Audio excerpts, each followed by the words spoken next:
जय हिंद मेरे प्यारे साथियों, स्वागत है आपका हमारे आज के इस वीडियो में। आज के इस वीडियो में हम भारत के भूगोल को पढ़ने वाले हैं, जिसमें से आज का जो हमारा पहला टॉपिक है भारत के भूगोल का परिचय। तो देखिए, भारत के भूगोल का परिचय यानी भारत की स्थिति, ठीक है। भारत की स्थिति के बारे में इस वीडियो में कवर करेंगे और वो भी मैप के द्वारा कवर करेंगे, ठीक है। तो आप इस वीडियो में अंत तक बने रहिएगा। चलिए हम बढ़ते हैं आगे।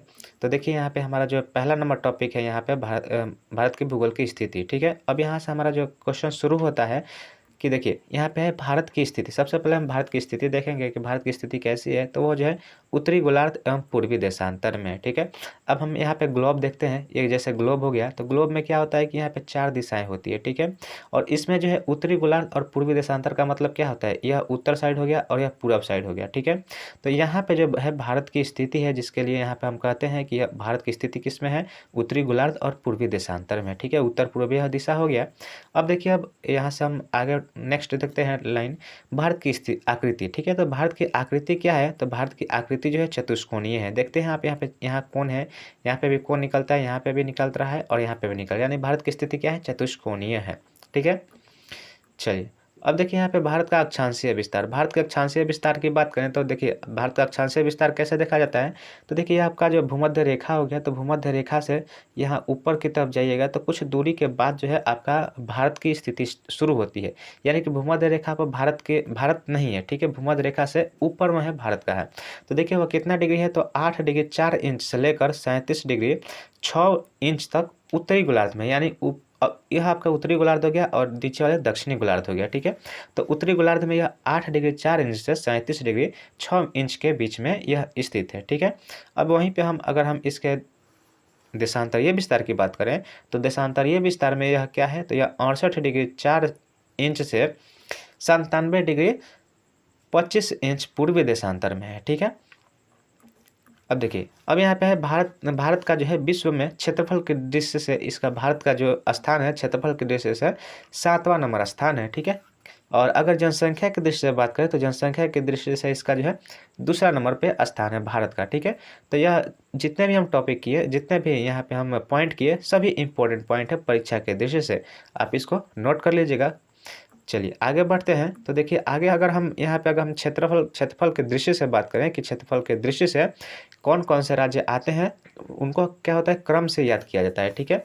तो क्रम से अगर हम देखें तो भारत के क्षेत्रफल की दृष्टि से देखें तो देखिए, यहाँ पे भारत की जो है आपका 7वें नंबर पे आता है। और पहला नंबर पर बात करें तो पहला नंबर पर रूस, उसके बाद कनाडा, चीन, यूएसए, ब्राज़ील, ऑस्ट्रेलिया, 7वें नंबर भारत आता है और 8वें नंबर पर अर्जेंटीना आता है। तो इतना क्रम आपको याद रखना चाहिए, क्योंकि परीक्षा में इस तरह का प्रश्न जो है काफ़ी पूछे जा रहे हैं, तो याद कर लीजिएगा, ठीक है। अब अगर हम जनसंख्या की दृष्टि से बात करें तो जनसंख्या की दृष्टि से भारत का स्थान जो है वह दूसरे नंबर पे है। लेकिन अगर यह आपका भारत की स्थिति ना पूछकर दूसरे देश के पूछे तो आप कैसे याद कर लीजिएगा, तो उसको ऐसे याद रखिएगा कि देखिए, भारत की स्थिति क्या है, भारत की स्थिति दूसरे नंबर पर है। लेकिन पहले नंबर की बात करें तो पहले नंबर पर चीन आता है, उसके बाद यूएसए आता है, उसके बाद इंडोनेशिया, ब्राज़ील, पाकिस्तान और नाइजीरिया, और 8वें नंबर पर बांग्लादेश है, ठीक है। तो भारत कितने पे है, भारत दूसरे नंबर पे है और पाकिस्तान 6ठे नंबर पे है। 1 नंबर पे कौन है, चीन है, ठीक है। तो जनसंख्या की दृष्टि से भारत की स्थिति क्या होगी, तो दूसरे नंबर पे, और क्षेत्रफल के अनुसार पूछे तो यह 7वें नंबर पे आता है, ठीक है। अब अगर हम यहाँ ट्रिक की बात करें तो ट्रिक देखिए, ट्रिक भी इसके लिए एक आता है। तो इसके लिए ट्रिक आता है यहाँ पे, अगर हम क्षेत्रफल की दृष्टि से याद करते हैं तो इसके लिए एक ट्रिक आता है। यहाँ पे देखिए, इसके लिए एक ट्रिक आता है, रुक चीन अब आ भारत, ठीक है। रुक चीन अब आ भारत। तो इसका ट्रिक क्या है कि रू से क्या होगा, आपका रू से रूस हो गया, क से कनाडा हो गया, ची से चीन हो गया, चीन से चीन हो गया, और अब से मतलब यूएसए, यूएसए मतलब यूएसए क्या है, अमेरिका है, ठीक है। तो अ से आपका अमेरिका हो गया, ब से आपका ब्राज़ील हो गया, आ से आपका ऑस्ट्रेलिया हो गया, और भारत 7वें नंबर पे है, तो लास्ट में आपका भारत आ जाता है, ठीक है। तो अगर आप यह ट्रिक को याद किए हैं कि रुक चीन अब आ भारत, तो इससे जो है आप क्षेत्रफल की दृष्टि से 7 राज्यों को क्रम से बता सकते हैं, ठीक है। तो आप इस ट्रिक को याद कर लीजिएगा। चलिए आगे बढ़ते हैं वीडियो में। तो देखिए, अब यहाँ से हमारा जो नेक्स्ट पॉइंट है कि भारत का कुल क्षेत्रफल। तो भारत का कुल क्षेत्रफल कितना है, तो 32,87,263 वर्ग किलोमीटर जो है भारत का कुल क्षेत्रफल है, ठीक है, जो कि विश्व के कुल क्षेत्रफल का लगभग 2.42% है, ठीक है। तो देखिए विश्व में जितने भी भूमि क्षेत्र है, जितना भी कुल क्षेत्रफल है, उसका जो है भारत का क्षेत्रफल कितना है तो 32,87,263 वर्ग किलोमीटर है। और अगर परसेंटेज में बात करें तो यह 2.42% है, ठीक है। भारत में विश्व की कुल जनसंख्या का 17.5% हिस्सा निवास करती है। और देखिए जनसंख्या की दृष्टि से भारत का स्थान कितने नंबर पे है, तो जनसंख्या की दृष्टि से भारत का स्थान जो है दूसरे नंबर पे है। लेकिन इसमें भारत में कितनी जनसंख्या निवास करती है पूरे वर्ल्ड की, तो 17.7% जो है केवल भारत में जनसंख्या निवास करती है, ठीक है। चलिए अब देखिए यहाँ पे उत्तर से दक्षिण विस्तार, ठीक है। उत्तर से दक्षिण विस्तार की बात करें तो यह आपका उत्तर हो गया ऊपर साइड और नीचे आपका दक्षिण हो गया, ठीक है। तो उत्तर से दक्षिण यहाँ से आइएगा तो इसका विस्तार कितना है, तो उत्तर से दक्षिण का विस्तार है आपका 3287 वर्ग किलोमीटर, मतलब सॉरी 3214 किलोमीटर है, ठीक है। और वहीं पे अगर हम यहाँ से पूरब से पश्चिम की ओर विस्तार देखें तो पूरब से पश्चिम आपका इस तरह से हो जाता है और इस तरह से आपका विस्तार कितना है तो 2933 किलोमीटर जो है पूरब से पश्चिम की ओर विस्तार है और उत्तर से दक्षिण की ओर 3214 किलोमीटर विस्तार है, ठीक है, उनकी लंबाई चौड़ाई है। अब देखिए भारत का सबसे पूर्वी बिंदु, ठीक है, भारत का सबसे पूर्वी बिंदु की बात करें तो इधर आपका पूरब है और यहाँ पे जो सबसे पूर्वी बिंदु जो अरुणाचल प्रदेश में है उसका नाम क्या है, वलांगू, जिसको किबिथी भी कहते हैं, ठीक है। तो यह अरुणाचल प्रदेश में स्थित है, ठीक है।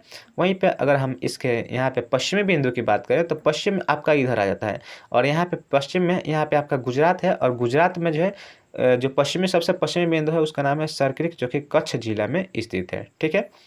अब देखिए अब यहाँ पे सबसे उत्तरी बिंदु की बात करें तो आपका उत्तरी बिंदु सबसे यहाँ पर पड़ता है उत्तरी बिंदु, उत्तर बिंदु, और यहाँ पे जो क्या है उसका नाम क्या है तो इंदिरा कॉल है, ठीक है। तो सबसे उत्तर में इंदिरा कॉल है। और नेक्स्ट यहाँ पे है दक्षिण की बात करते हैं तो दक्षिण देखिए यहाँ सॉरी अब यहाँ पे देखिए जो केंद्र शासित प्रदेश लेह में है, ठीक है, लेह में यह इंदिरा कॉल है, ठीक है। अब सबसे पश्चिमी दक्षिणतम बिंदु की बात करें तो दक्षिणतम बिंदु में कौन सा आता है, इंदिरा पॉइंट आता है, ठीक है। यहाँ पे इंदिरा पॉइंट आपका सबसे दक्षिण में स्थित है, जिसको हम क्या कहते हैं, इंदिरा पॉइंट को हम पहले पिग्मेलियन पॉइंट भी कहते थे और पर्सन्स पॉइंट के नाम से भी पहले इसको जाना जाता था, ठीक है। तो आप इसको याद रखिएगा कि चारों दिशाओं के अंतिम बिंदु किसको किसको कहा जाता है। तो एक बार और हम रिवीजन कर लेते हैं। तो भारत के पूरब में जो कि अरुणाचल प्रदेश है और वहाँ पे जो पूर्वी बिंदु है उसको वलांगू कहते हैं, ठीक है। पश्चिमी बिंदु कौन सा है तो सरक्रिक है जो कि कच्छ जिला में स्थित है गुजरात के। नेक्स्ट है यहाँ पे उत्तरी बिंदु कौन सा है तो उत्तरी बिंदु इंदिरा कॉल के नाम से जानी जाती है और दक्षिणतम बिंदु सबसे दक्षिणतम बिंदु इंदिरा पॉइंट के नाम से जाना जाता है, ठीक है। इंदिरा पॉइंट कहाँ पर है तो इंदिरा पॉइंट आपका जो है निकोबार द्वीप समूह में, ठीक है। निकोबार द्वीप समूह, अंडमान निकोबार द्वीप समूह यहाँ पे पड़ता है। और अब देखिए धरती का जो है भारत के जो है धरती से अगर जो देखा जाए तो धरती में जो यहाँ पे कन्याकुमारी सबसे दक्षिण में कन्याकुमारी पड़ती है। लेकिन अगर वहीं पे पूरी भारत के पूछ दे तो यहाँ पे आपका अंडमान निकोबार में आ जाता है कौन सा, इंदिरा पॉइंट, ठीक है।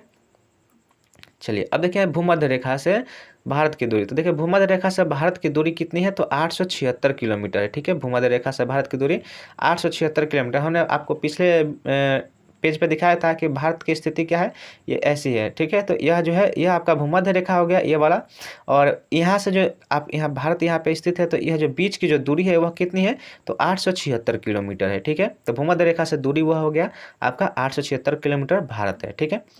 चलिए अब देखिए आगे हम भारत का एक दर्शन भी देखते हैं। तो यहाँ पे देखिए यहाँ पे हमारा है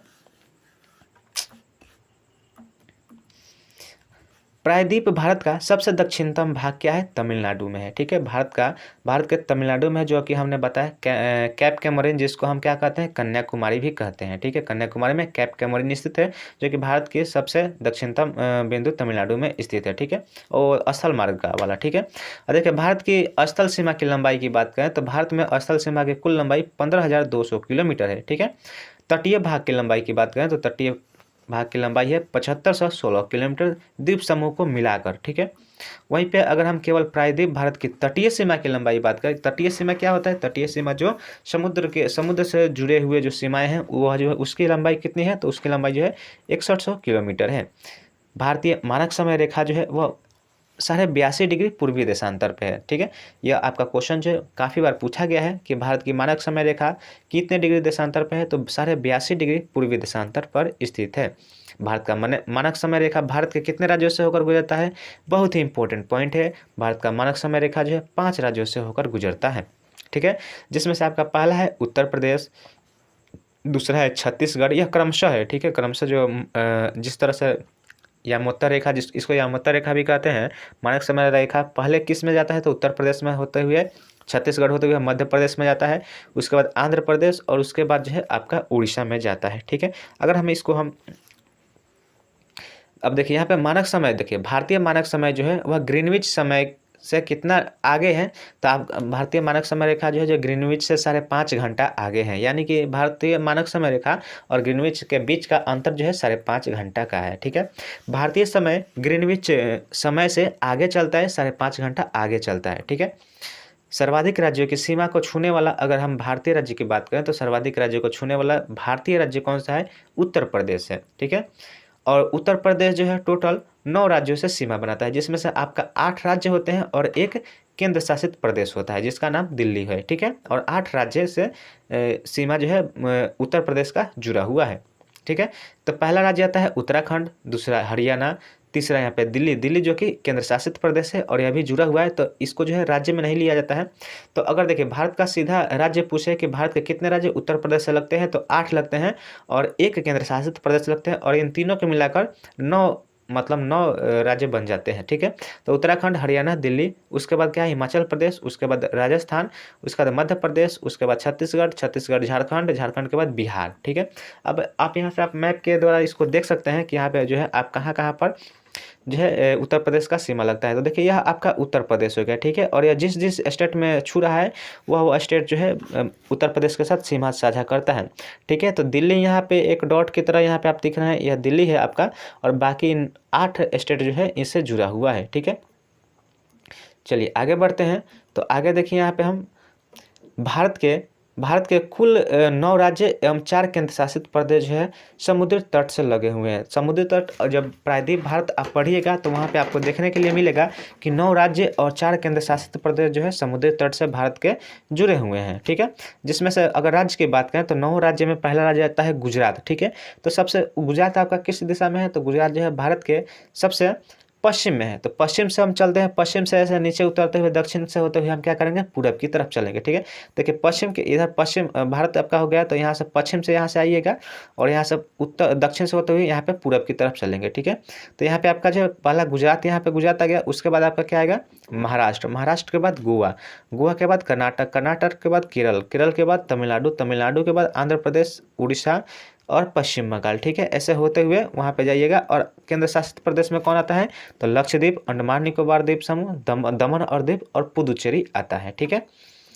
चलिए अब यहाँ पे मैप से देख लीजिए, मैप से यहाँ पे यह आपका जो है प्रायद्वीप भारत हो गया।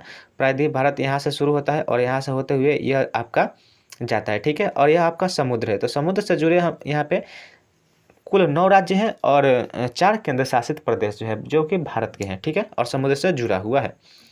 चलिए आगे बढ़ते हैं। तो आगे देखिए यहाँ पे हमारा, यहाँ से आपका इम्पोर्टेंट टॉपिक देखते चलेंगे कि हिमालय को छूने वाले 11 राज्य हैं। देखिए हिमालय भी है, हिमालय कहाँ पे है, हिमालय ऊपर साइड में है और इस तरह से है पूरब की तरफ गया है। ठीक है, तो यह हिमालय को छूने वाले कितने 11 राज्य हैं और 2 केंद्र शासित प्रदेश हैं। ठीक है, भारत के 8 राज्य से होकर कर्क रेखा गुजरती है। भारत के कितने राज्य से होकर कर्क रेखा गुजरती है, यह क्वेश्चन जो है काफ़ी बार पूछा गया है। तो 8 राज्य से होकर भारत के कर्क रेखा गुजरती है, जिसमें से पहला राज्य आपका गुजरात आता है, राजस्थान, उसके बाद मध्य प्रदेश। देखिए यह क्रमशः यहाँ से चलिएगा। ठीक है, और यहाँ से आप सबसे पहले क्या आता है, गुजरात आता है, उसके बाद राजस्थान, उसके बाद मध्य प्रदेश, और उसके बाद यहाँ पे मध्य प्रदेश के बाद छत्तीसगढ़ के बाद झारखंड के बाद पश्चिम बंगाल के पास त्रिपुरा के बाद मिजोरम आपका 8वां राज्य हो गया। ठीक है, तो आप क्रम से याद करना चाहिए। तो देखिए क्रम से यहाँ पे मैप में देख रहे हैं कि सबसे पहले गुजरात है, एक नंबर पे क्या आता है, गुजरात आता है। उसके बाद आपका यहाँ पे 2 नंबर पे यहाँ पे राजस्थान आ रहा है, राजस्थान के बाद यहाँ पे 3 नंबर मध्य प्रदेश, 4 नंबर पे छत्तीसगढ़। इस तरह से यहाँ पे याद कर लीजिएगा। ठीक है, बहुत बार यह प्रश्न पूछा जाता है और क्रमशः पूछ देता है, जिससे कि काफ़ी सारे स्टूडेंट जो है प्रश्न नहीं बना पाते हैं। तो आप इसको क्रमशः याद कर लीजिएगा। इसके लिए एक ट्रिक आता है, मित्र पर गमछा छाड़, ठीक है। तो वह काफ़ी बार कामयाब नहीं हो पाता है, क्योंकि वह केवल 8 स्टेट याद करने के लिए ट्रिक है, ठीक है, ना कि आपका वह स्थिति के अनुसार अगर पूछ दे सवाल तो आप फंस जाइएगा, ठीक है। तो आप स्थिति के अनुसार याद कर लीजिएगा मैप से, ठीक है। चलिए आगे बढ़ते हैं। तो देखिए आगे अब यहाँ पे हमारा भारत का सर्वाधिक नगरीकृत राज्य की बात करें तो भारत का सर्वाधिक नगरीकृत राज्य गोवा है। गोवा के बाद यहाँ पे देखिए भारत का सबसे कम नगरीकृत राज्य कौन सा है, तो वह हिमाचल प्रदेश है। और भारत का मध्य प्रदेश जो है सबसे अधिक वन वाला राज्य है। देखिए भारत से संबंधित यह तीनों प्रश्न पूछे जाते हैं कि सर्वाधिक नगरीकृत राज्य कौन सा है, गोवा है, और कम नगरीकृत राज्य कौन सा है, हिमाचल प्रदेश है, और सबसे ज़्यादा वन वाला राज्य कौन सा है, तो मध्य प्रदेश है। और देखिए भारत का हरियाणा जो है सबसे कम वन वाला राज्य है, सबसे कम वन वाला राज्य हरियाणा है, और सबसे अधिक मध्य प्रदेश, ठीक है। भारत का मासिम राप जो कि मेघालय में स्थित है, वहाँ पर सबसे अधिक वर्षा होती है। तो सबसे अधिक वर्षा वाला जगह कौन सा है, तो मासिम राज्य है, जो कि मेघालय राज्य में पड़ता है। भारत के केंद्र शासित प्रदेश लेह में सबसे कम वर्षा होती है। तो सबसे भारत में सबसे कम वर्षा कहाँ होती है, तो लेह लद्दाख में सबसे कम वर्षा होती है। अरावली की बात करें तो अरावली जो है पर्वत सबसे प्राचीन पर्वत है, यानी कि सबसे पुराना पर्वत कौन सा है, तो अरावली है, ठीक है। वहीं पे अगर नवीन पर्वत की बात करी जाए तो नवीन पर्वत कौन सा है, तो हिमालय जो है सबसे नवीन पर्वत है, ठीक है। तो देखिए आज ये जितने भी हमने यहाँ पे टॉपिक किए या जितने भी हमने यहाँ पे इंपॉर्टेंट ये फैक्ट किए, सभी जो है परीक्षा में पूछा जाता है। सर्वाधिक नगरीकृत राज्य गोवा, सबसे कम नगरीकृत राज्य हिमाचल प्रदेश, सबसे ज़्यादा वन आच्छादित क्षेत्र कौन सा है, मध्य प्रदेश, सबसे कम वन वाला राज्य कौन सा है, हरियाणा, सबसे ज़्यादा वर्षा कहाँ होती है, मासिम राम में, सबसे कम वर्षा कहाँ होती है, लेह में, सबसे प्राचीन पर्वत कौन सा है, तो श्रृंखला कौन सा है, तो अरावली है, और सबसे नवीन पर्वत श्रृंखला कौन सा है, तो हिमालय है, ठीक है। तो ये प्रश्न पूछे जाते हैं, आप इसको नोट कर लीजिएगा। तो गाइस आज के लिए बस इतना ही रखते हैं। उम्मीद करते हैं वीडियो अच्छी लगी हो। देखिए वीडियो आपको कैसा लगे कमेंट करके जरूर बताइएगा, और हमारे चैनल पर पहली बार आए तो चैनल को सब्सक्राइब जरूर कर लीजिएगा। इस तरह के डेली वीडियो एक डाला जाएगा जो कि आपके एग्जाम की दृष्टि से बहुत ज़्यादा महत्वपूर्ण होंगे। तो आप हमारे चैनल को सब्सक्राइब जरूर कर लीजिएगा। चलिए मिलते हैं नेक्स्ट वीडियो में, तब तक के लिए जय हिंद, जय भारत।